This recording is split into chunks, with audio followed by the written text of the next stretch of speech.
Where was I going with this? No, lost my train of thought. I apologize.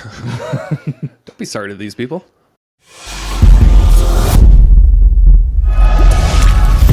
You're checking out the Investor Shed podcast with Nick Beveridge and Jeremy Kitchen. They're on the path to financial freedom, and they're taking their community with them. Stay tuned for the best free real estate investing advice on the internet.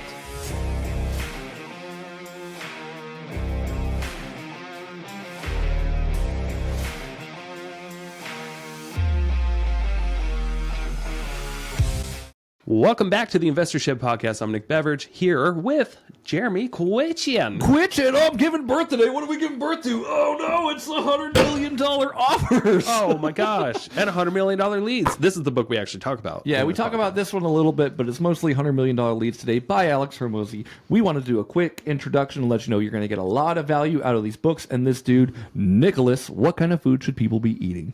Broccoli! Broccoli! It's Broccoli Friday! Broccoli Friday. Covered in bacon and salt and cheese. See, okay, so now I have to stop you here. Like, if you're just going to do that, that's a waste of cheese and bacon, because I would rather just eat cheese and bacon without broccoli. Well, that's you. I like to pretend I'm healthy. By putting cheese and bacon in your broccoli. Cheese, bacon, broccoli soup, everybody. Sponsors of the show. Let's go. Yeah, or you do that with Brussels sprouts.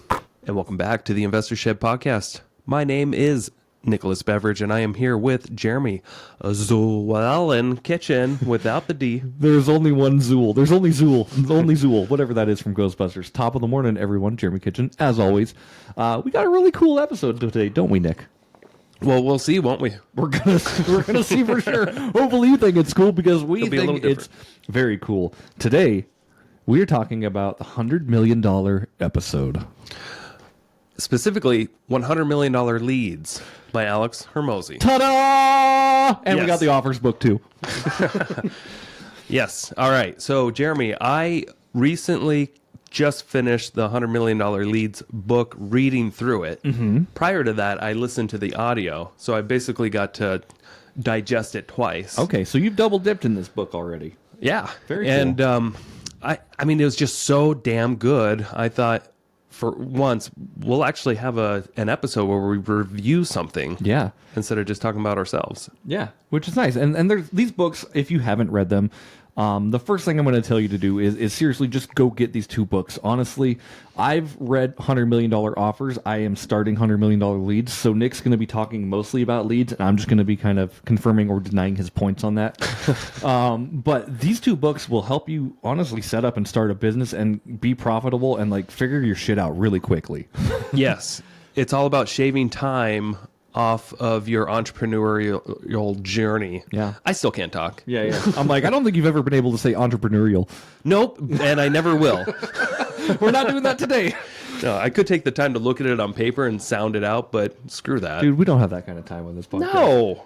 We want to be respectful of your time, and to be respectful of your time, we're not going to make Nick pronounce words he can't pronounce. So, yeah, but let's dive into it. Like I said, these two books, like specifically, I've read $100 million offers. I got a ton of value out of that. Nick's read $100 million leads twice now, once on Audible, once on the physical copy. Yes. And I will say, in $100 million offers, I'm sure he talks about this in $100 million leads, by the way, and the person in question, if you're living under a rock, is Alex Hormozi. Oh, he's my new man crush. Yeah, Man Crush Monday on a Friday, that you'll hear this on a Thursday if you listen to it on the day it comes out. Alex Hormozi is just, he's pretty much a genius when it comes to businesses and setting up systems. Yeah. You will seriously get so much value out of reading these two books. I can only, again, attest to the first book. But what he talks about, he talks about how he prefers people to indulge it first off. And he prefers you to listen to the book on Audible and read a copy at the same time. And he kind of goes into kind of dual learning. So, when you're listening and when you're reading, you're activating more than one sense, and you're actually able to retain more knowledge that way. So if you can, please support the author of the book, Alex Hormozi. Get it on Audible, get it on physical or Kindle, and get it going. Yeah. A little bit of background about the author before we get into the books. This man started a gym in his 20s, early 20s, and then he learned how to do Facebook marketing to get leads into his gym. Eventually, he taught a little convention or something like that on how to do that. And then he had all these people come up to him like, oh my gosh, this is brilliant. How do you do this? Blah, blah, blah, blah. And then he started building and kind of selling out more gyms. I think he had 6 gyms at his peak. And then he sold them all, partnered with this guy to do this gym launch thing. And I'm not going to get into too many details, but he got screwed over, lost all his money, had to rebuild it, got screwed over again by this merchant company, lost all his money, had to rebuild it again. Went to a licensing type of model, and since then he's been able to grow that into a $100 million business, and it was able to sell it, and then started acquisitions.com, where he partners with people that are doing 3 million or more in revenue annually, and he tries to get them up to 30 to 100 million annually. So that's what his goals are. The cool thing about this guy is that he does not sell anything other than his books on his website. And he's got all these courses, and he teaches newer entrepreneurs or seasoned ones how to just do things better. And what he really wants and what he's really selling is, once you get up to $1 million, 3 million plus annually, then he wants the opportunity to potentially partner with you and just scale your business even further. Right. But it's a very unique thing, because there's very little gurus out there that have a model like this, where they're really trying not to sell you anything at all and just give you super practical advice on steroids that will launch your business if you follow them to a T. Right. And I will say, like, so $100 million leads. When did he announce this book? Do you remember? I don't know, a few months ago. It was a couple months ago. So right now, as in context, it is January 2024. I do believe it was around, September, actually 2023, that he actually announced this. If you weren't there for the launch, it was probably one of the coolest things I've ever seen in history. Yeah, he broke world records for selling out a book. It was insane. I will tell you my story from my side, obviously. So I was on his live stream. He was talking up all the systems. He was talking up everything. And at the end, I'm thinking like, okay, there's a sales pitch coming, right? He's going to try to sell me on something.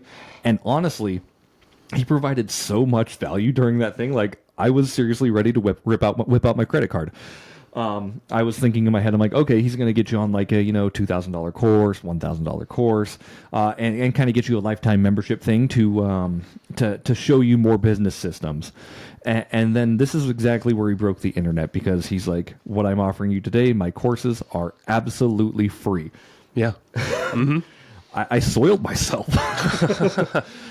I just bought 10 books and spent money, because that was an option too. You could just buy physical books, or you can get everything for free online by downloading it and that kind of stuff. Yeah, and just the amount of value that he added. The first thing I kind of wanted to dive into too, like, I think you specifically and me are both incorporating ideas out of both these books into our businesses today. We'd be stupid not to. We would be stupid not to, right?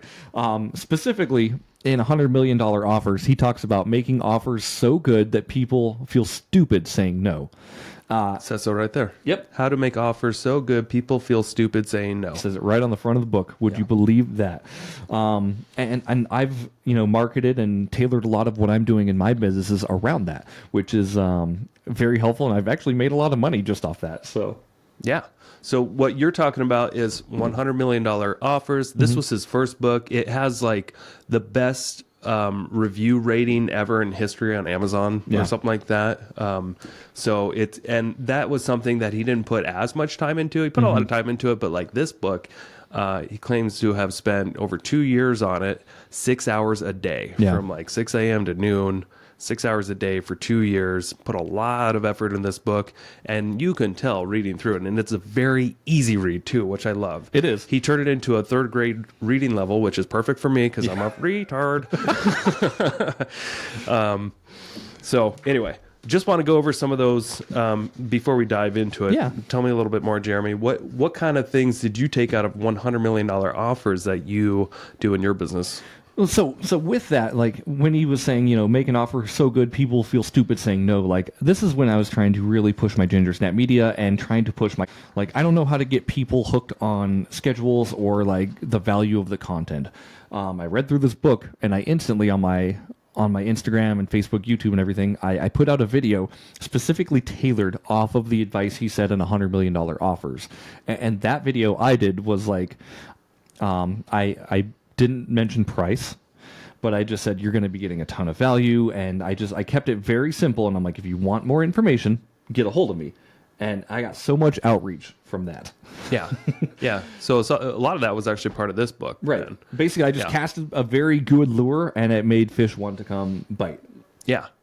So if you're a little bit confused out there, you haven't heard of these. So this book is all about like before you start a business and before you price, set your prices, before you have your sales pitch, all that. This helps you prepare your offer to the world of your business. Yeah. This one helps you get leads. It stops just before it comes time for the sales pitch. Right. Which is probably where the next book's coming, right? Yeah. His next book is going to be either $100 million sales or $100 million persuasions, one of the two. Okay, He cool. can't decide between the two just yet. So that one, who knows, probably another year or two out. But it's so simple. People get so confused on what they should do to get leads because it's one of the most important things any business can possibly do to grow and to survive is to have leads. Yep. To have people that are interested in your stuff. Right. And it says right here how to get strangers to want to buy your stuff. This is a whole book on just simply, now that you know what you're going to offer, this is how do you announce it to people? Yeah. Funny story about the cover of this book. I had that book out at Christmas time at my house. My aunt was over, and she saw the bottom where it says how to get strangers to want to buy your stuff. She interpreted that as like me selling my used crap on eBay. Okay. And I guess you could. She's like, what kind of stuff are you selling around the house? I'm like, no, it's a business book. And she didn't quite get that concept, and that's okay. So Yeah. Yeah, not everybody's going to understand the concept, but it's okay. We understand that you do, and we appreciate you listening. All right. So when you first open the book, what's cool about this, if you're watching on YouTube, you can see a lot of the pages have these big graphs and drawings, and it's pretty simple, third grade level. But man, he takes the complexity out of everything, which is amazing. Yeah. So basically, you start here, and it's about the problem and solution. And then the next one is going to be get an understanding. What's nice is he actually defines what a lead is. Right. And what a lead magnet is. Then it's all about getting leads. Getting leads yourself, the core four. Yep. The core four is, there's two parts to actually getting leads. The core four is things that you do on your own. You warm outreach, cold outreach, you're posting content on the internet, running paid ads. Yep. Those are the only four ways you can get business on your own without help. And then he simplifies it. There's this next, 2.0 version of you marketing, and that's the lead getters. There's 4 more strategies, and that is you get customers to get you customers. You get employees to get you customers. You get affiliates to get you customers, and you get agencies to train you how to get customers. So great job of simplifying the whole thing. Yes. Right up front so you can understand what you're getting yourself into. And then the next section is a roadmap of getting started, and then bonus call to actions. And that's basically the book. But he goes into the whole thing. And I said, I haven't actually finished this one. Nick's read it twice, so he can speak a little bit more than I can. But yeah. So it starts off with you have a problem. You're not getting as many leads as you want because you're not advertising enough, period. As a result, your potential customers are ignorant of your existence. How sad. This means less money flows your way. That's the introductory paragraph. It's true. Pretty simple. He writes in a way where you kind of understand. It's not like too arrogant or anything like that, but it's just he simplifies. Yeah. What's the issue? How do you solve it? I'm going to skip forward a little bit, and we're going to talk about warm outreach. Sure. Jeremy, can you talk a little bit about your experience with warm outreach in your business? yeah. So warm outreach is probably one of my favorite ways to just drum up new clientele and leads. And warm outreach is basically it's going to be the opposite of cold, which we'll go into that too. But warm outreach is somebody like I talked to Nick, right? I've known Nick for a very long time. Yeah. All warm outreach is me talking to a person I know about a thing I do. So in this case, like you're a realtor. I'm a real estate photographer. I've known you for a long time, and maybe you don't know that I do photography. Hey, just letting you know I do real estate photography. Happy to help if you ever need anything.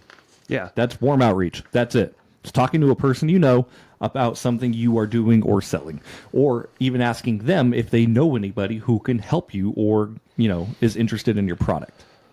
Yeah. And to divide it, and the way he defines it, warm audience, these are people who gave you permission to contact them. Think people who know you, aka friends, family, followers, current customers, previous customers, contacts, etc. Yep. That's the difference between warm outreach, cold outreach. Cold outreach, cold audience, people that have not given you permission to contact them. Yep. Think of them as strangers, aka other people. Audiences, buying contact lists, making contact lists, paying for platforms, etc. Sure. There's a pretty big difference there. Sure. People, friends, family, people that know you versus those that did not give you permission to reach out. You've got your sphere, and then you've got your outside of your sphere, and that's your cold contact list. And I will say he talks about followers as well, and that's a great thing to talk about. With followers, so say you have a social media brand and you have a social media presence, right? All those people who follow you, that's warm outreach because you already have an introduction to them, right? Like you may never have met them in person, but the fact that you're following or connected to each other online is a source of lead generation. Yep. All right. So if you're taking notes at home, which I'm sure maybe one or two people in all existence of this podcast might do that. Thanks, guys. Thank you for the two of you. Here's how to do warm outreach in 10 steps. I love the way that this is just laid out. It's real simple. They take up most of the page. If you're on 75 hard and you have to read 10 pages a day, this is a great book for that because you can speed through it. It is. Yeah. 10 pages goes really quick with these because it's so simple and it's well so laid simple out. And effective. Not, you don't have to be complex to be effective. That's right. So step 1, get your list. Step 2, pick a platform. Now, what do you think he means by platform? Good question. Like social media platform, or pick where you want to start marketing to. Yeah. So what I think he means, without looking at any of the other pages, when you talk about platform and your personal list of people, you can have a CRM, a database of people that you start putting into a management software. Sure. Where you're keeping track of notes on people, or this could be Facebook. Facebook is a platform. It is. Of contacts. It could be just simply people in your phone that you've saved their names and numbers. So what he means is pick a platform. Pick something that you can organize and grow on. Yeah. Is what he means. And then step 3, personalize your message. Now, what's great about these days is you have ChatGPT that can absolutely give you whatever message you want for your business, and you don't have to put any creativity into it. You don't have to. But he says personalize your message. So maybe these days, it's 2024, write in what ChatGPT, or write into ChatGPT what your message should say, and then tweak it. Yes. Customize it for yourself. What do you think? I think that's a really good idea. And specifically with like ChatGPT, I know we've had a whole episode on AI in real estate, but it's just such an easy way. So if you have an idea and you're unable to express it clearly, ChatGPT will help you. And they'll help you find clarity. And then at that point, like we said, we just add your personal flair onto what they have and then tweak it to make it your own for sure, because it does kind of sound robotic at times. Totally. Yeah. All right. Step 4, reach out. Now, this means you're reaching out to a contact, either in person, face to face, you're meeting people at, you're going into, let's say Jeremy's a photographer. If he wanted to meet people face to face, I think one of the most effective things you can do is just walk into a real estate brokerage and show your face around, right? Sure. That is effective, but I found it's honestly, my sort of outreach lately has just been on social media. I follow a realtor, they follow me back, and I literally send them either a video message or just a message real quick, depending on if I have time. Just says like, hey, Jeremy, hey, thanks so much for following. Appreciate you taking your time to do that. I do real estate photography in the area. Let me know if you ever need anything. And just cast it off. And it's cool when you do a little personalized video to that too. Yeah. You don't have to. So real estate brokerages are tricky lately. Like, you look at all these brokerages, most agents are either A, out on appointments, or Yep. they're B, like, you go to the office and you'll find maybe 3 or 4 stragglers there. Most people are actually doing business, and if they're doing business, they're out on the job. And social media is a way for me to catch them wherever they're at. Yeah. Okay. So it's an effective way for you Yes. in your business. It takes just a few seconds Yep. to make a few clicks on your mouse and make it look like you, but you're doing the reach out. You're not waiting for someone to click on you. No. You're not waiting for somebody to add you as a friend. And that step 4 is just simply reach out. So, and that could be making a phone call. That could be sending a text. It could be sending a direct message Yep. on Facebook, TikTok, whatever. It could be person to person. But what he's saying is don't wait. Yep. It doesn't say step 4, wait for people to communicate with you. It says reach out. Yeah. So you got to take, and sounds so simple and common sense, but you'd be surprised how many people get into a sales role as a real estate or get in their own business and they sit and they wait. They're like, I have a logo out there. I put myself on Google. I made a business Why card. isn't my phone ringing? Yeah, I made a business card. I should be making money. Yeah. Because these days you got to reach out. It's like buying a shovel and then expecting a hole to be dug. You have to actually dig the hole. Yes. All right. Step 5, warm them up. Get them all warm and fuzzy. Yeah. So what it doesn't say is sell them your shit immediately. And that's something I take away too. Like, I mean, as I'm doing my outreach and everything like that, I'm pretty direct with my offers. Hey man, I do this. Let me know if you ever need anything. I go pretty much right to the sale, but I always try to make it a little bit personal as well. Hey man, saw you just had a birthday. Happy birthday. Looks like you just got engaged. Congratulations. You know, and I try to add that like before I do any selling. Just Yeah. But it just says simply warm them up. It doesn't say sell them anything. So if you're confused by that, you could just think, what's the opposite of warm them up? Maybe turn them cold and turned off. You know, how would you do that? I mean, if you got on the phone with somebody and you're like, look, it's Nick. I sell real estate. Why can you please buy a house with me or sell your house with me? right. You've provided that's not- no value. That's not warming them up. So what would be the opposite? Maybe, hey, this is Nick Beveridge. Do you remember about a year ago you said, do you think you might need help doing that this year? You know, something a little bit different. I'm not saying, hey, work with me. Right.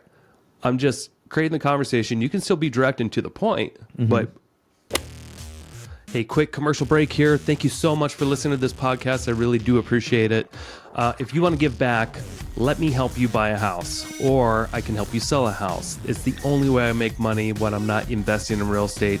I don't make money on this podcast or the events I do, but I do make money only when I help people buy and sell houses. So if you're looking for your next investment and you're here in North Idaho, I want to help you personally. If you are not in North Idaho, I can still help you out. I have a vast network of referral partners all across the country in Keller Williams Realty, and I can find the right real estate investor savvy agent for you so you don't have to. It doesn't cost you a thing. Thank you for your support. Back to the show.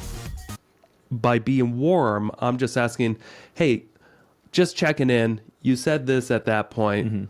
What do you think about this year? You know, Yeah. And maybe that might even be too cold and direct to the point, but Sure. It says warm them up at first.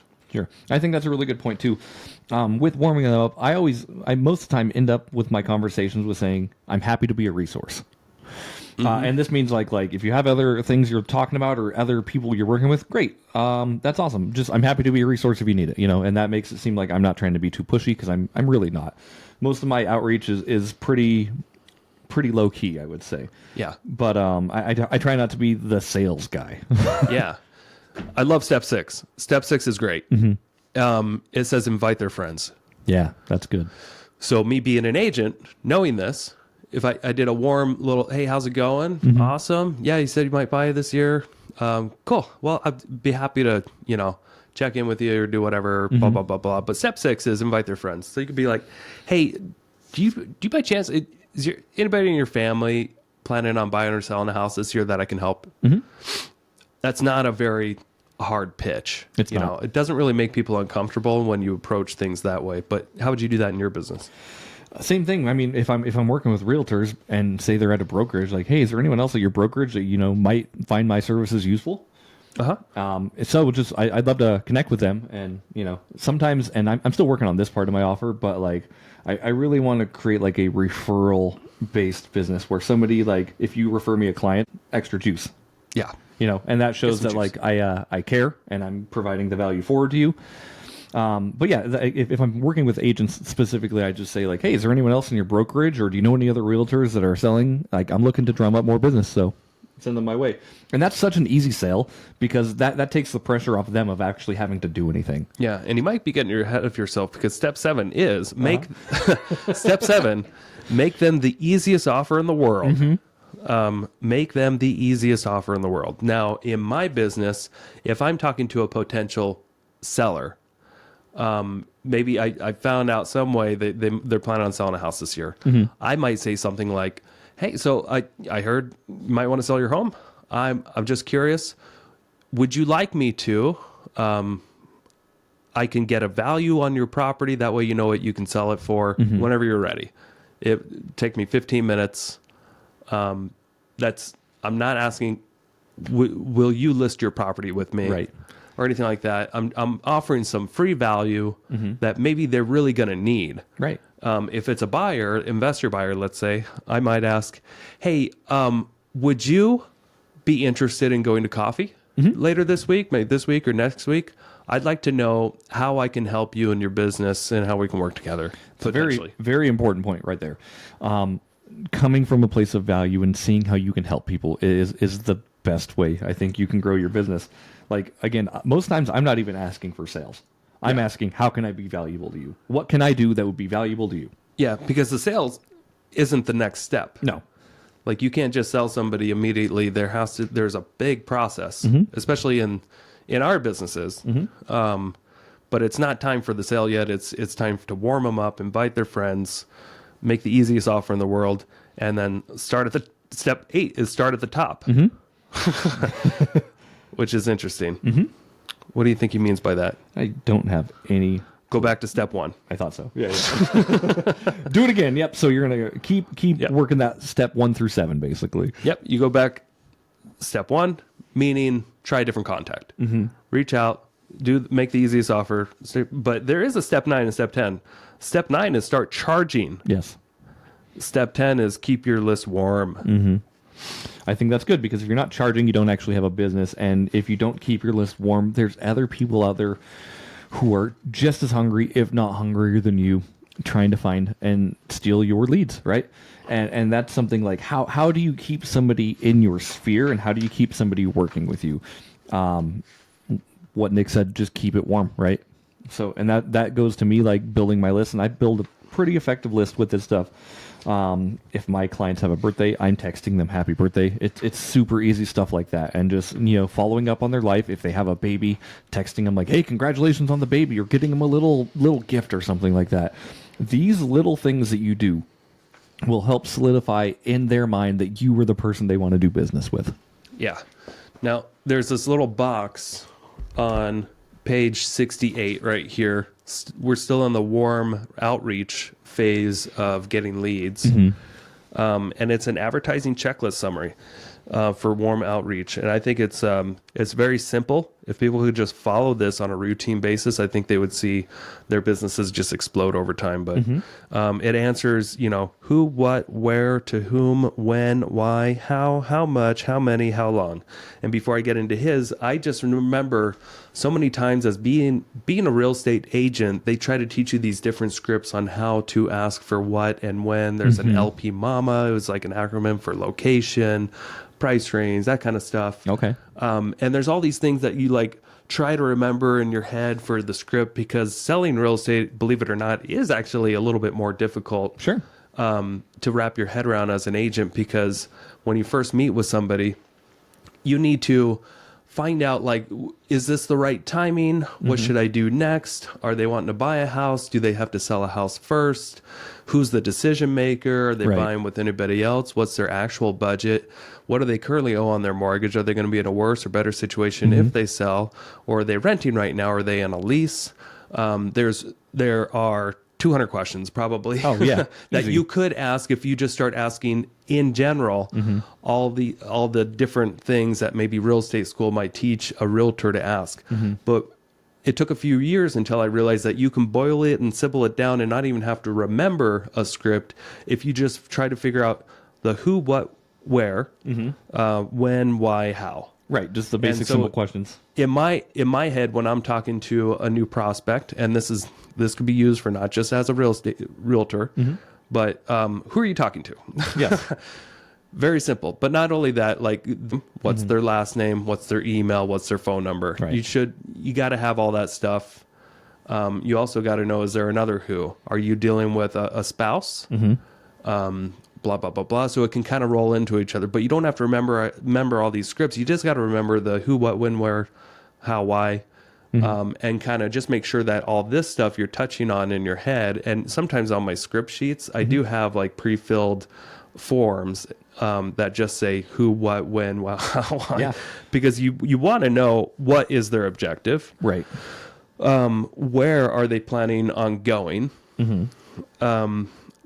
When are they wanting to accomplish this? Yes. Why do they want to do this? How are they going to make it happen? And as a real estate agent, your job could be so much easier if you just listen to what they're saying and make sure that you didn't leave the when out, or you make sure you didn't leave out what or who. You forgot their email or phone number or something like that. Make sure you didn't leave out why. A lot of people forget to ask, why do you want to move? Like, what if you ask all these basic questions without having to get into the whole, 20 or 30 questions that maybe your industry may provide you, you should be able to get a better sense and just use your common sense algorithm to best point that contact in the right direction. That was probably too much.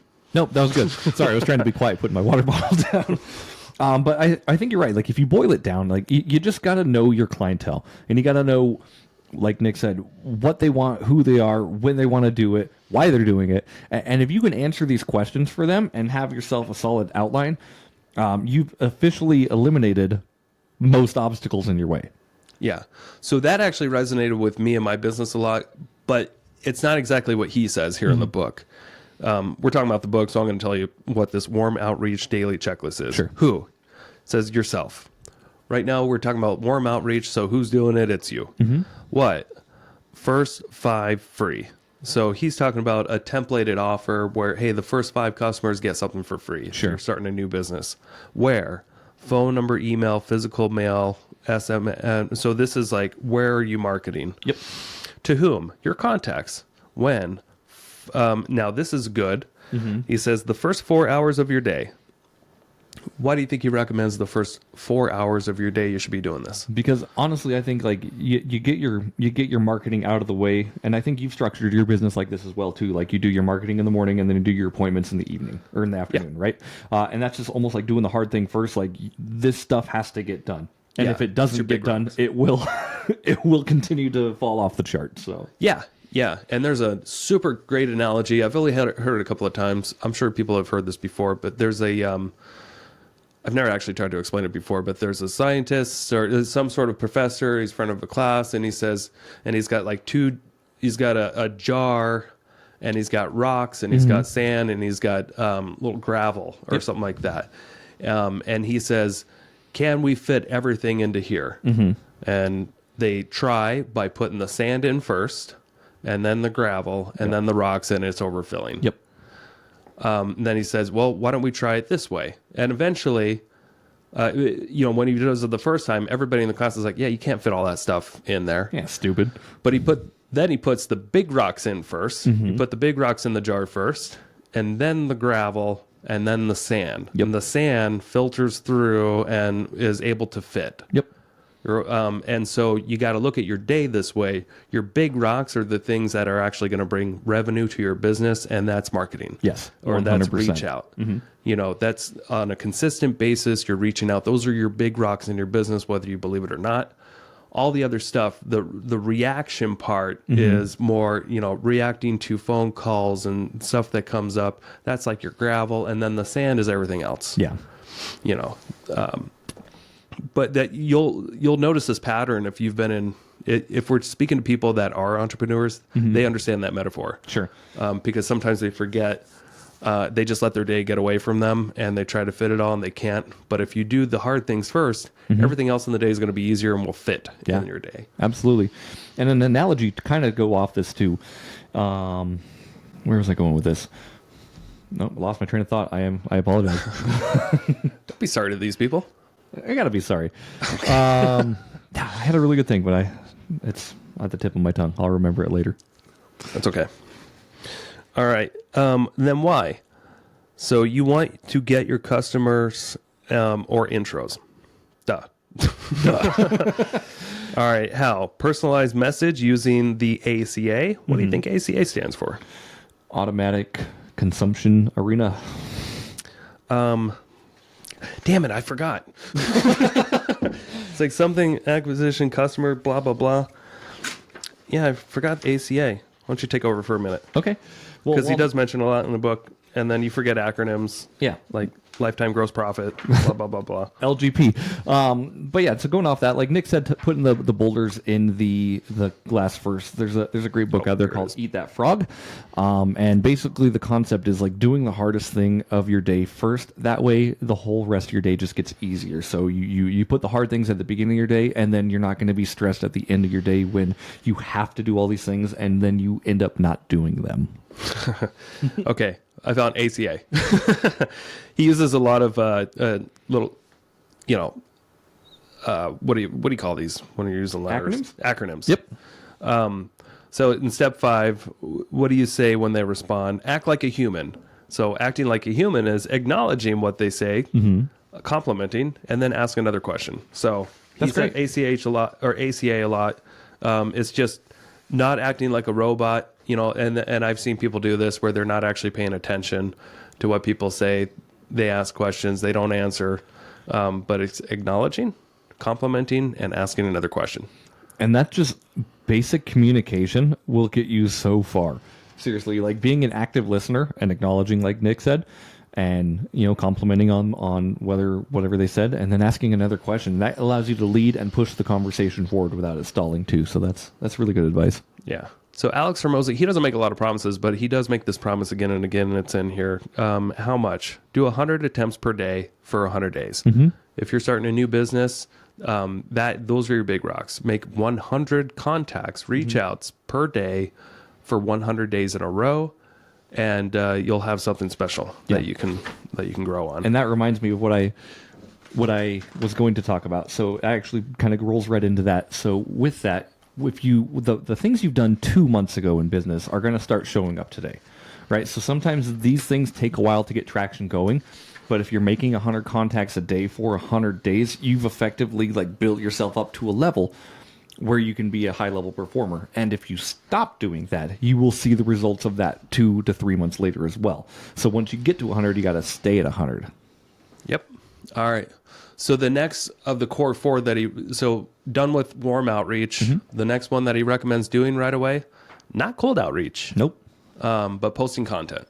So if you got Facebook, other social medias, that kind of stuff, this is what the big ticker that he recommends you focus on. A hook, and then you retain and reward.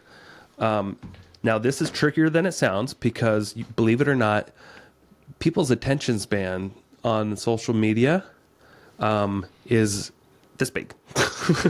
My research has said you have 6 seconds, even less, to hook somebody in to get them interested in what you're talking about. That's longer than I thought. I thought it was like 2 or 3 seconds. So research goes both ways, but I've read a book called like you have 8 seconds, and it's like you have to do everything. You have to get them engaged within that 8. And I narrowed it down to 6, but a lot of people preach 2 or 3 as well. So, yeah. But what he's saying is like your first sentence or 2 has to be so impactful in order for people to actually hear your offer. Yeah. Think of it you're hooking a fish before you can reel it in. Yeah, you've got to get their attention. You got to get them to notice your content, and then you've got to retain it too. Like you're pulling in a fish. Yep. You've got to constantly you're battling with their attention span. Yep. Constantly throughout your post that whatever video you created, or just posting a video, or hopefully you're not one of these people, but do you ever post on Facebook a rant and it goes on for 3 pages long? I don't. And how many people do you think are actually reading the entire post? Nope. If there's ever like a see more, I typically just scroll right past. Like, I don't care that much about what you're talking about. Yeah.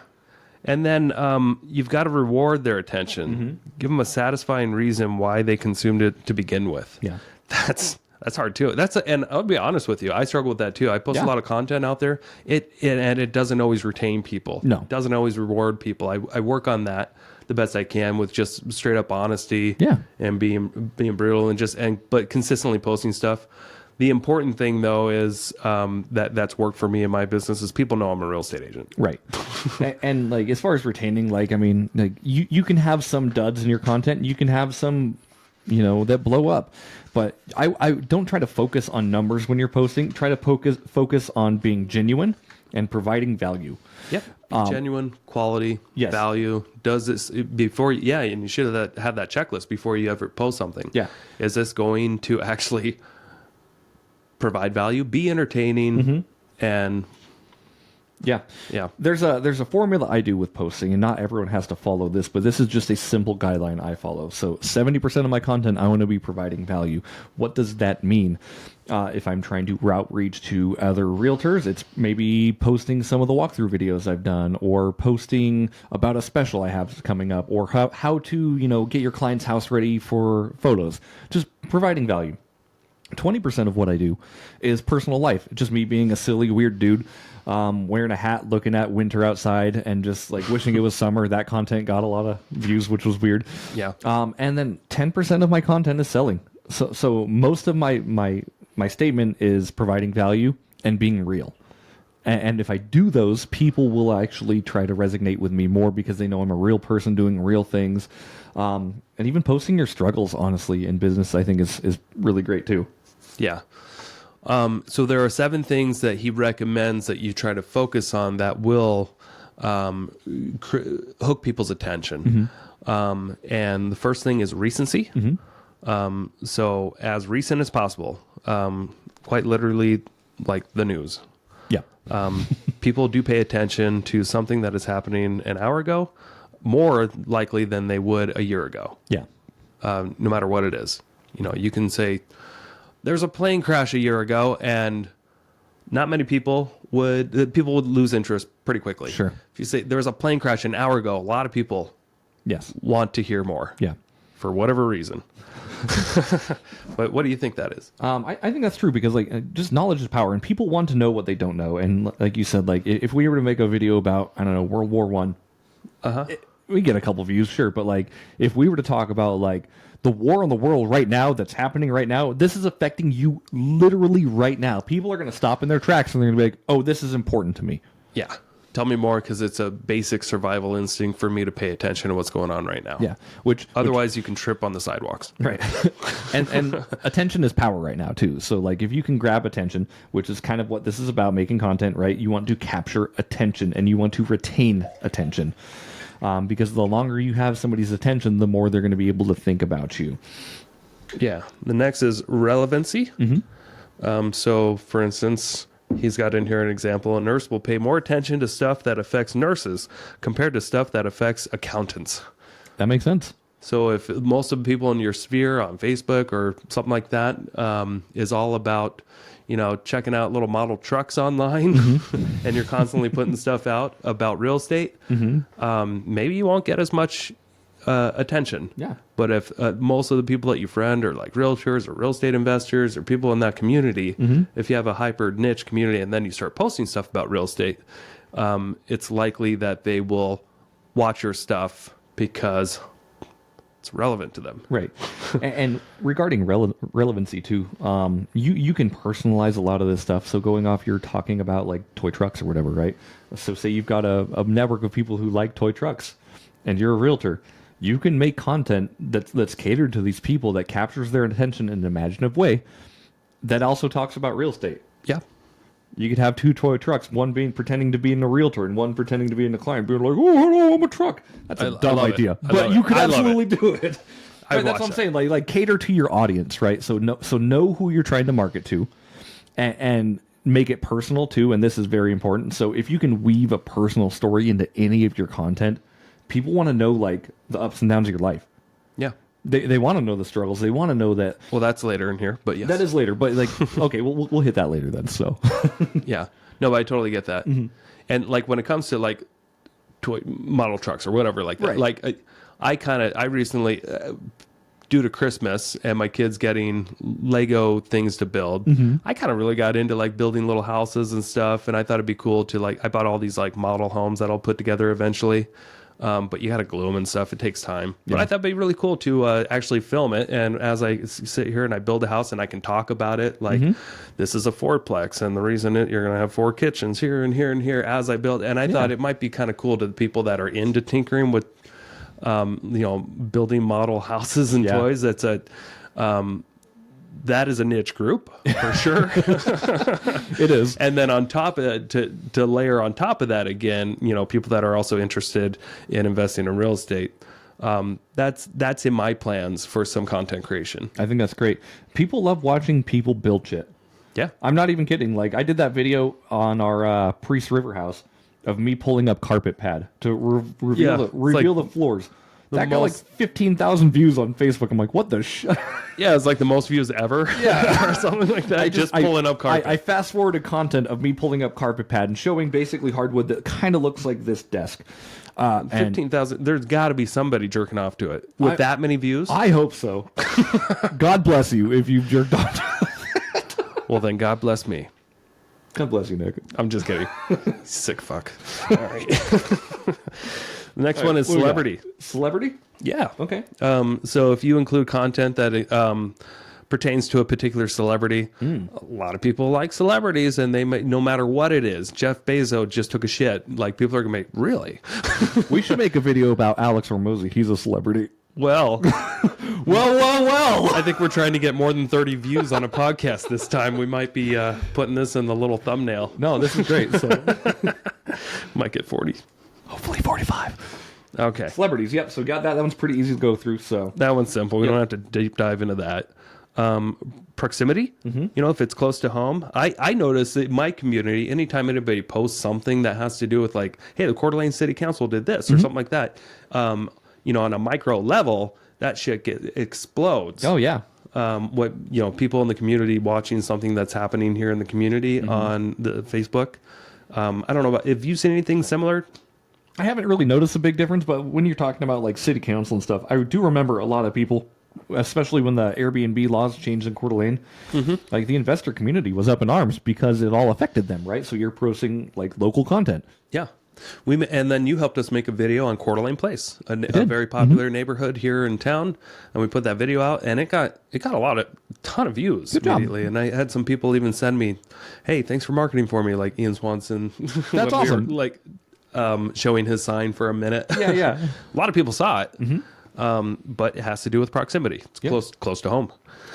And cool thing about content, so I'm going to hit this real quick. So like once you post it, it doesn't have to go away forever. That Coeur d'Alene Place video, you can repost that. I can. Yeah. You can recycle that content. You can literally go on Facebook right now and be like, hey, here's our video about Coeur d'Alene Place we made. Anybody thinking of moving to Coeur d'Alene Place? And boom. You retouch more people because not everyone is going to see your content at every time. If you post it at a different time or post it again, you may be capturing more viewers. Yep. All right. Next one, conflict. Opposing ideas.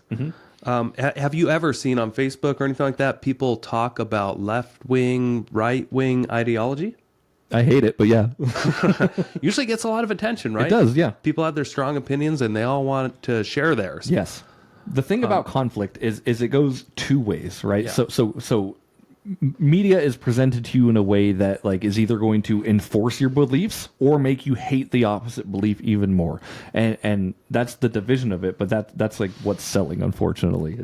That's what people pay attention to. It's wild. And it doesn't have to be about politics. Like the examples he gives in here is like pineapple versus no pineapple on pizza. Is that a conflict? Yes, it is. Let's talk though. Do you like pineapple on pizza? I do. I do too. So there's no conflict there. Normally I'd oppose you, but I think it's pretty freaking good.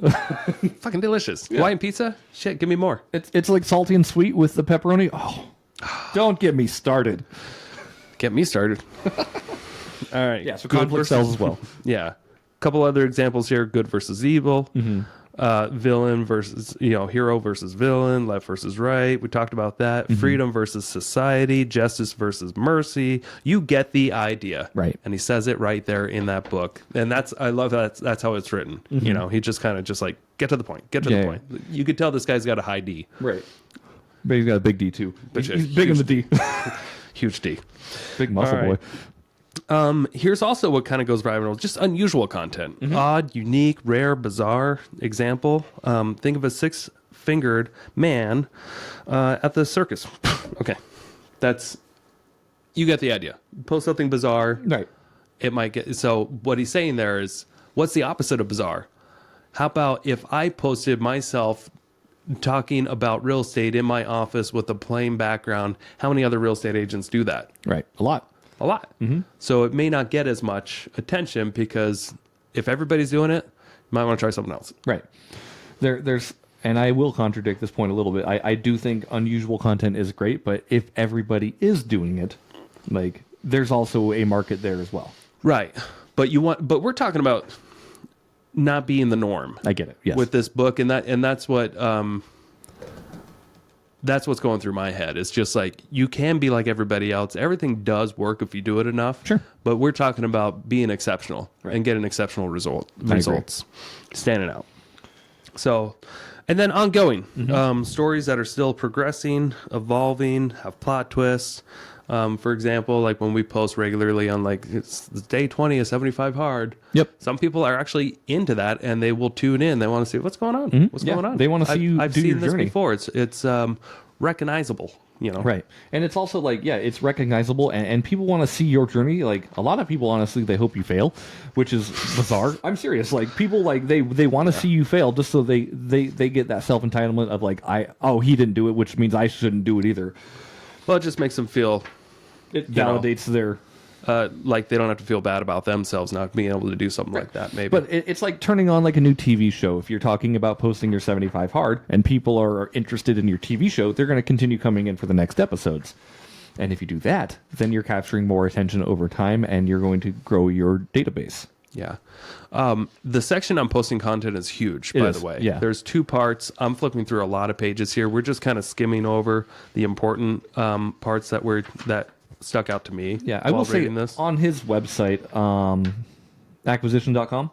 Yeah. Right. On his website, he does have his little course about content creation too. I think it's free. You can just go on there and you can find everything. And like, if you want to make content, seriously, like follow Alex Hormozi because he is a master of his craft at it for sure. Yeah. All right. So here's, I'm posting content. We're going to go through one more section, and I think this is probably the most important. Yeah. It's 98 and 99, and it's 7 lessons that I've learned from making content. Okay.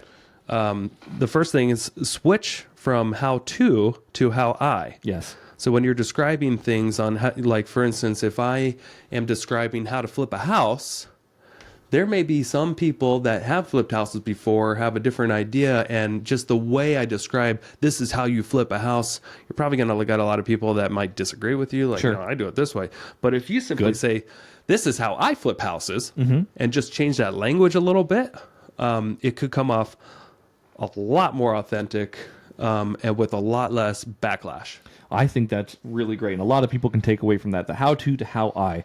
And that incorporates, personalization of the brand rather than just like, I'm going to show you how to do a thing like, or this is how a thing's done. This is me saying like, this is how I did it. Right. And it makes people invested in you because you may have a different way of doing things than them. Yeah. Another way to state that is instead of saying this is the best way to say, these are my favorite ways to. I like that. Along the same lines, but it's very important to make those distinguishes. Otherwise, you will get backlash. I've done it. Nick, that's so good. Can you just say that again? Oh, Ed Milet. Wow. We love Ed Milet too, but he has a lot of orgasms. Right? Oh my God. What you just said there was the most important thing that's ever been said on this podcast ever. I love that so much. I love you. I love your family. I care for you. Max out your life. Max out your life, everybody. Shout out to Ed Milet. Seriously, he's just as good as Alex Hormozi with content. Continue, sorry. No, it's okay. Number 2, we need to be reminded more than we need to be taught. You're a silly goose if you think 100% of your audience listens to 100% of you, or 100% of the time. Yep. For example, I post my book about every single day.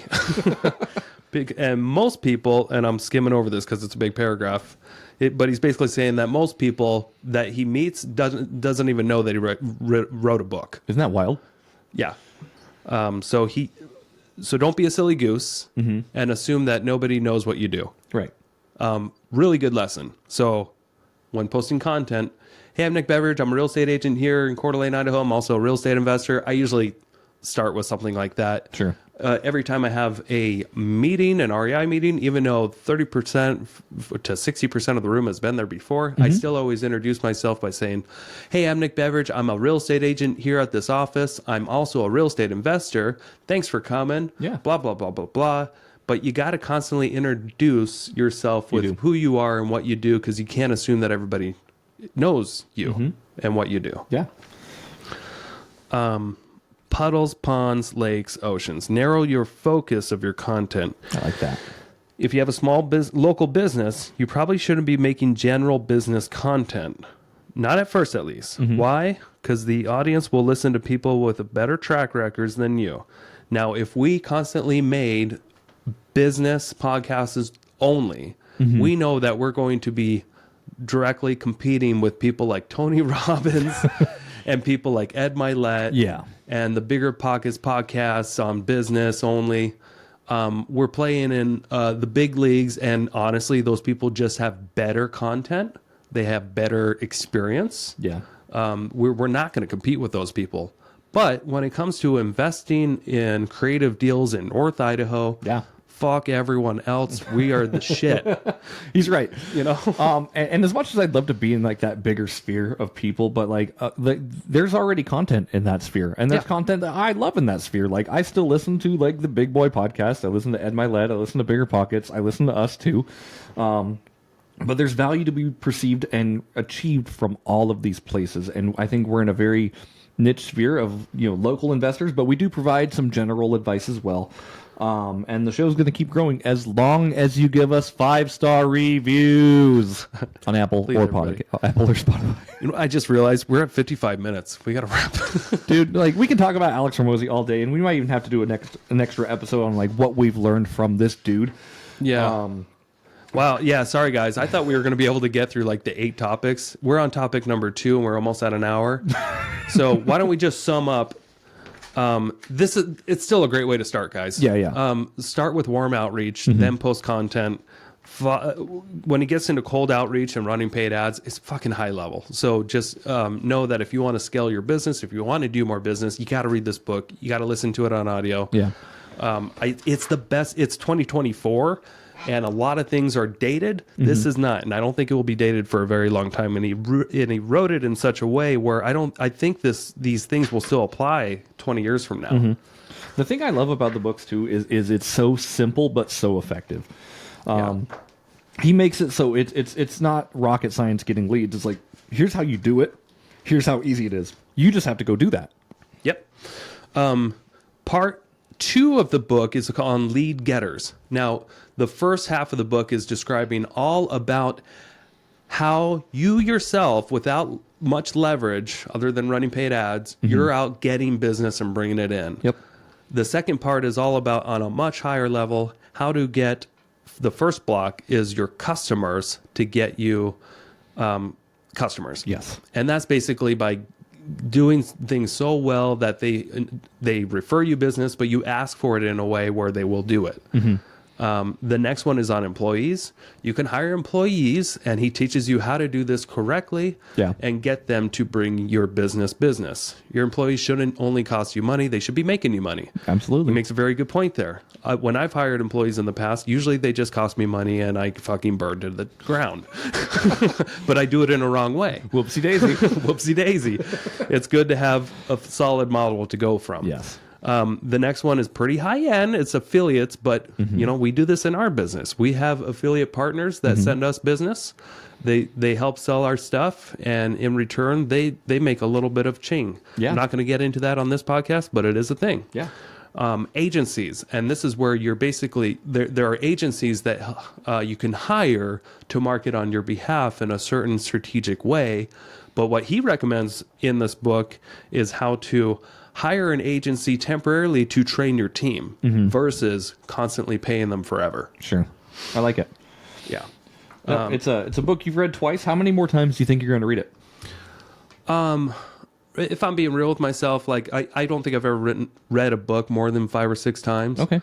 But I think this might be one of those where I might read it another, 3 or 4 times. Yeah. As soon as I was done reading $100 Million Offers, I was like, this is a book I could read once a year. Yeah. And just refresh myself, and just like if I lose traction or lose focus, this is a way to just like re-hone myself back in. I was going to say, like, this might even be considered the new blue book with business. With business, yeah. Yes. When it comes to real estate investing, this book I have read probably 5 or 6 times. This is like Rich Dad Poor Dad level. Yeah. It is everything you need to know about why to invest in real estate and why it works over time. Yeah. So that's why I give it away at my meetings all the time, buy it in bulk, and I read it all the time because it's one that's always, it's recommended on Bigger Pockets all the time. Right. It's one of the classic real estate investing books for sure, but these books are definitely going to be cemented as very classic business books for a very long time. Seriously, thank you so much if you stuck around for this podcast. Hopefully you learned something. If you were, again, like Nick said, under a rock, please go support Alex Hormozi, buy his books. Check out his courses. If you're making more than $1 million a year and you want to scale, go talk to him because he can help you rocket to the moon. Yeah. I'm going to interject right now. Do it. At this time, it's early 2024. He did mention that he gets 1,800 inquiries a day for people that are above that threshold. So actually partnering with this guy in the future, it's very low likelihood when you have 1,800 people a day reaching out for that opportunity. It's a possibility, but I disagree. I just think knowing those odds, you should probably just focus on building your own thing. And you absolutely should do that first. But if you find yourself stuck or you're not gaining any traction, and the reason why I'm saying this, like 1,800 inquiries a day, like put that all aside. He's got a team of people who sift through these, and I'm sure he focuses it down to like 4 or 5 a day who are like, okay, who can we help? Who do we need to get rid of? Oh, sure. If you're interested, cast your lure out there. It's better chances than playing the lottery. So yeah. And worst that can happen is they say no, and then you can just keep moving forward anyway. So you don't have to put a lot of time into it. Thanks everybody for listening again. Yeah, thank you again. If you found this episode useful, or past episodes useful, or previous episodes hopefully useful, please leave us a 5-star review on Apple Podcasts or Spotify. Go subscribe to our YouTube channels. Go put money in our bank accounts. Give us your spouses so I can bite them. And you said it before I time. could. I was gonna bring up the spouse biting. I'm such a topic. spouse biter. He does it all the time. He always bites my wife. All right, bye guys. Thank you so much for checking out the Investor Shed podcast. If you enjoyed your time, make sure to leave a 5-star rating and review on Apple Podcasts and Spotify. Follow along on YouTube, TikTok, and Instagram at The Investor Shed for shorts and promos about each episode. Do you want to be a guest or know someone who has great real estate investing advice and stories? Reach out to us at theinvestorshed@gmail.com.